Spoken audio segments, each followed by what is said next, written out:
Well, in the days and weeks since information started coming out from the Guardian newspaper about the NSA spy scandal, we have seen lawmakers first deny and then defend the use of this program, as well as the agency and the court that overlooks the surveillance.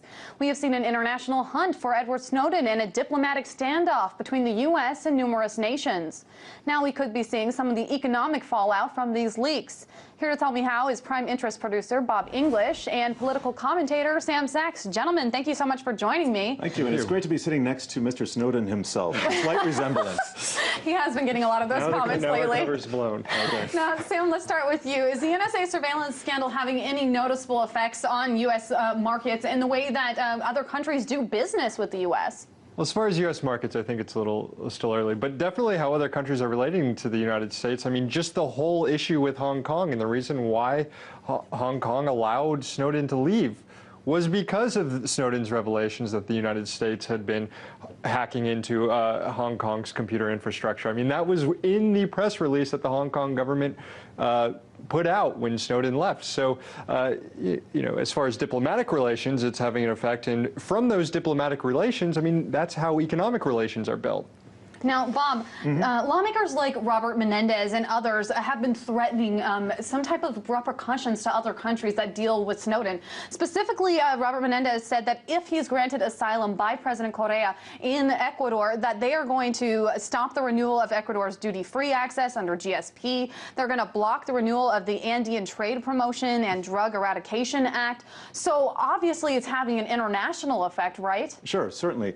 I think the greatest international effect that we have yet to see here is rising interest rates, and that gets back to the policy of the Federal Reserve.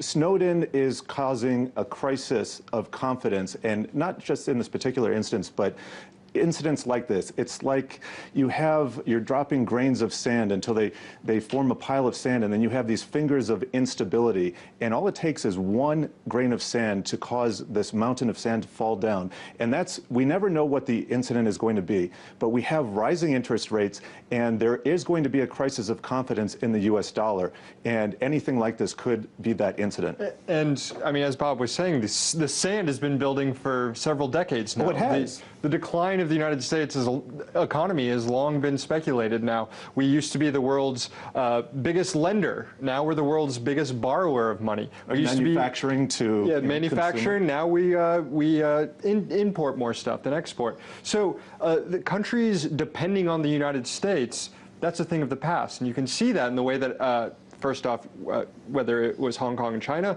or Russia, or Cuba, or Ecuador, these countries saying, look, we're not going to really do any favors for you here anymore.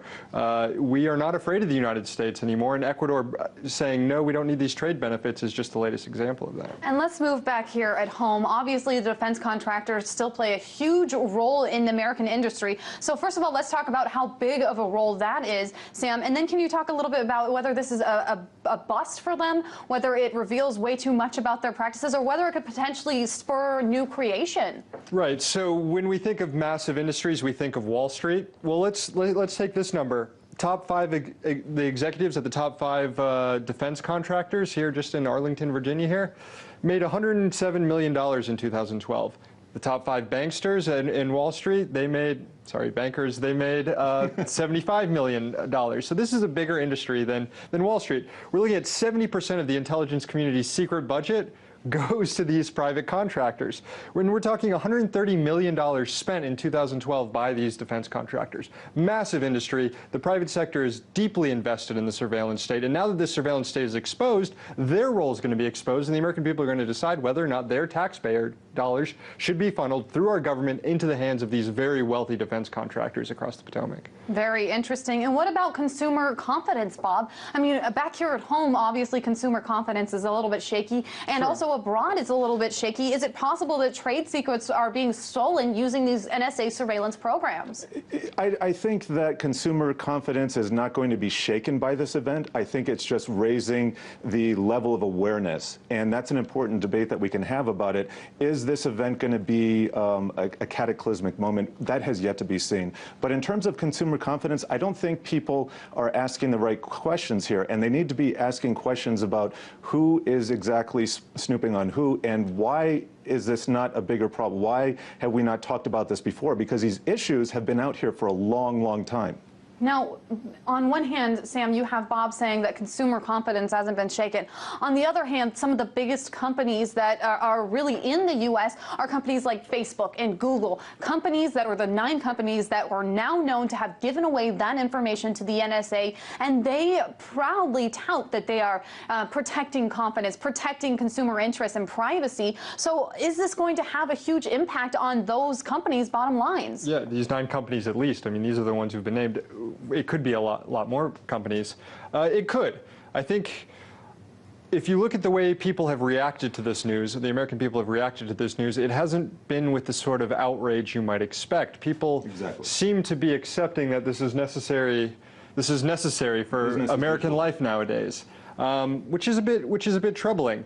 So whether or not people will look at these major internet service providers who are named in these PRISM documents, who are cooperating with U.S. authorities and handing over personal data belonging to their customers, whether or not American citizens will be like, look, I want to use different internet service providers that I can be more secure with, that remains to be seen. But if they do choose that, that could have significant effects on these major industries. Provided that there are alternatives, because if all these big companies are involved, I mean, who's left? I mean, is there really anybody who can escape the reach of the government in this instance? I don't know. Yeah, and what sort of penalties the government will put on those companies that choose not to hand over their data. Exactly. Very interesting. Thank you so much for joining me, gentlemen. Sam Sachs, political commentator, and Bob English, host of one of the hosts of the Prime Interest Show on RT.